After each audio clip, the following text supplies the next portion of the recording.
Bom, então na aula de hoje nós vamos trabalhar com autômatos finitos não determinísticos. Tá?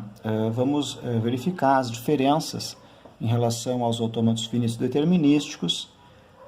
No nosso material, no livro, você pode encontrar a definição mais teórica, mais rigorosa. Aqui na videoaula nós vamos procurar enfatizar principalmente exemplos de AFNs. Bom, então um autômato finito não determinístico, ou AFN, ele se diferencia em relação aos AFDs principalmente por duas características. Primeira, de que um AFN ele pode estar em mais do que um estado simultaneamente.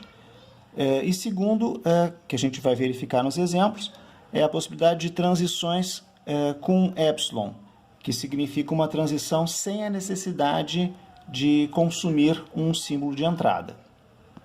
Então, eu sugiro novamente que verifique a parte teórica no livro. Bom, mas vamos partir aqui para o primeiro exemplo de AFN. Então, claramente, eu tenho aqui alguns elementos que foram comentados. Transições com o mesmo símbolo, levando a dois estados. Por exemplo, aqui de Q1, a partir do 1 eu fico em Q1, mas também vou para Q2.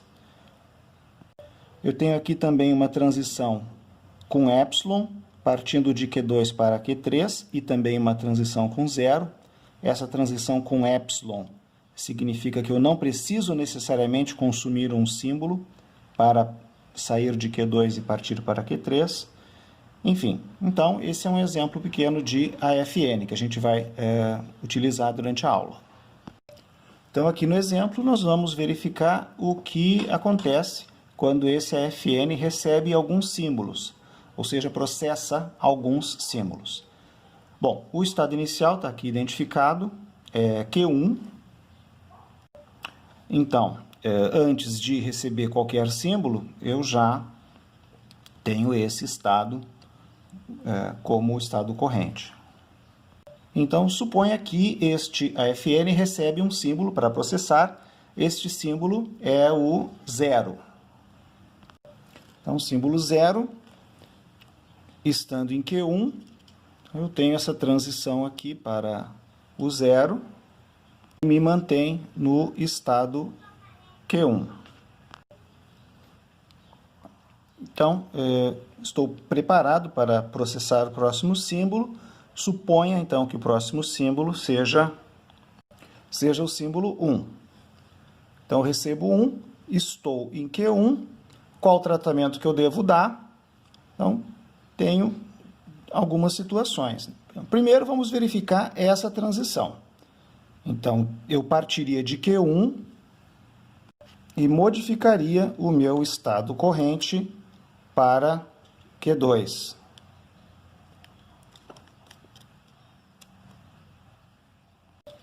Então, ao atingir Q2, você pode verificar que eu tenho aqui uma transição com epsilon, partindo de Q2.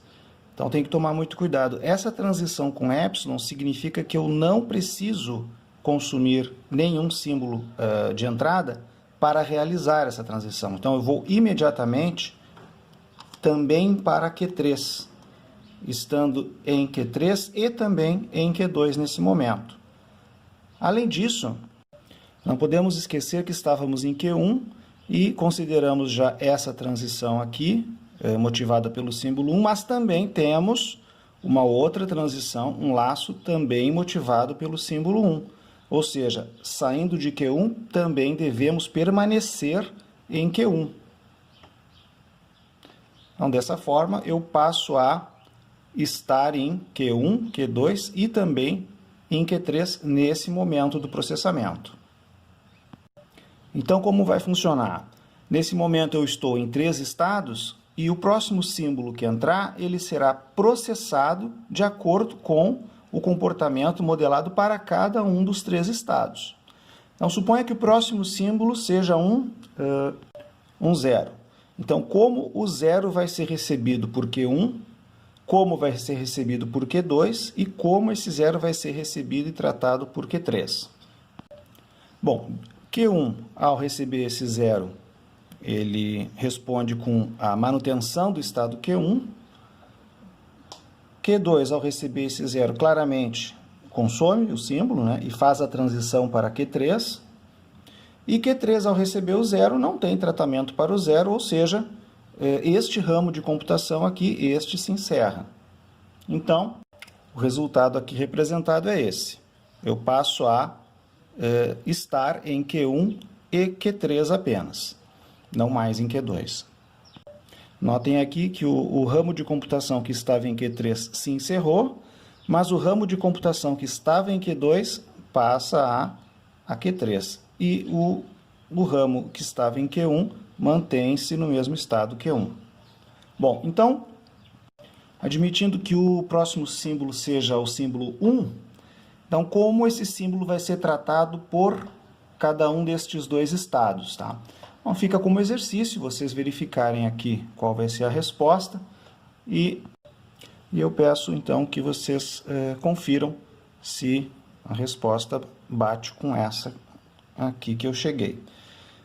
Então eu tenho aqui 4 estados ao final deste processamento.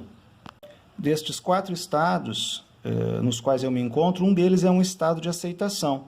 Então surge a pergunta, essa pequena cadeia 0101, ela deve ser considerada como uma cadeia que foi aceita pelo AFN ou não? Bom, muito bem. Como uma das computações ou um dos caminhos aqui que eu segui me levaram a um estado de aceitação, que é o Q4, então eu considero que essa entrada ela é aceita pelo AFN, apesar de haverem outros caminhos que atingiram outros estados diferentes.